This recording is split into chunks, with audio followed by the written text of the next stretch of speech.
করো, দেখবা গুনাহ আর গুনাহ, গুনাহ আর গুনাহ, গুনার পাহাড় হয়ে গেছে, ভিতরে একটা অনুতপ্ত ঢুকবে।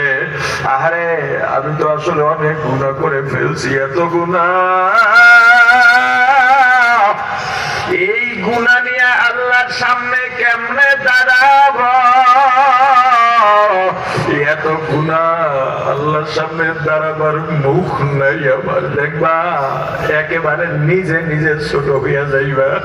আল্লাহ, আপনি যেহেতু আমার গুনাহগুলা এভাবে গোপন রেখেছেন, এত গুনাহ, গুনাহ যত হোক না কেন, তুনে কুকারিউ মাহবুদ করতাই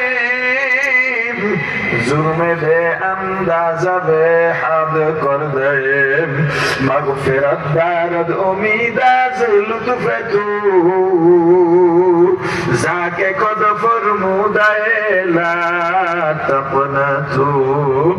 আল্লাহ, আমি আপনাকে না ডাকলে আপনার কোনো ক্ষতি হবে না, আপনার তো বান্দার অভাব নাই, কিন্তু আমার তো আপনি একজনই আল্লাহ।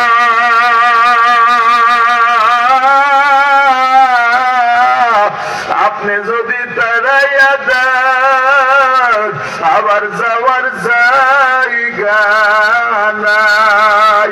ও আল্লাহ, আমার কাছে আজরাইল জানি কখন এসে পড়ে। এই গুনাহ নিয়ে আজরাইল যদি আমাকে ধরে ফেলে, আমার যাওয়ার জায়গা নাই। আল্লাহ, এই গুনাহগুলা মাফ করে দেন। মাফ চাওয়ার মতো যদি চাইতে পারো, আল্লাহর চৌকাঠটা, দরজাটা শক্ত করে ধরবা। রহমতের দরজা ধরবার ছাড়া যাবে না, ছাড়া যাবে না। নিজের গুনার জন্য অনুতপ্ত হইয়া কান্নার মধ্যে যে কত মজা।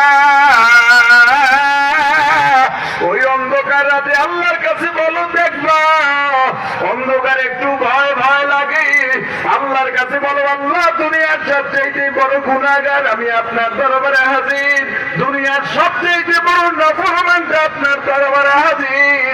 ওরে আল্লাহ, আমার এই অন্ধকার রুমের মধ্যে এত ভয়, ওই অন্ধকার কবরে কেমনে থাকবো রে, কেউ পায় হবে আমার মরণে,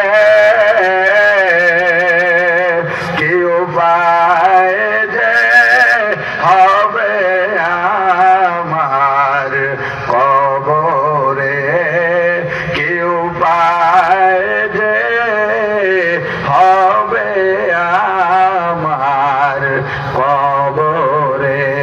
সাথী নাই রে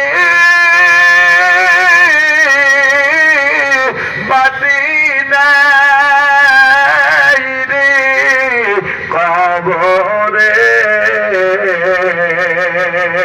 কেমনে থাকব অন্ধকার কবরে, কেমনে থাকব অন্ধকার কবরে। ওরে আমার ভাই, ওই গভীর রাতের নামাজ পড়লা, জিকিরে আল্লাহকে ডাকো ডাকো ডাকো, আর নিজের লাশ মাঝে মাঝে সামনে দেখার চেষ্টা করো। মরার আগে মরো, মরার আগে মরো, মরার আগে মরো, আল্লাহকে ডাকো, আর নিজের মৃত্যুটা সামনে দেখার চেষ্টা করো, নিজের লাশ সামনে দেখার চেষ্টা করো। আমি আমার বিবির পাশে ঘুমায় আছি, আজরাইল আমার জান নিয়ে গেছে, কেউ টের পায় নাই। আমার বিবি অন্ধকারের মধ্যে, তার হাত আমার গায়ে পড়ছে, দেখে শরীরটা ঠান্ডা।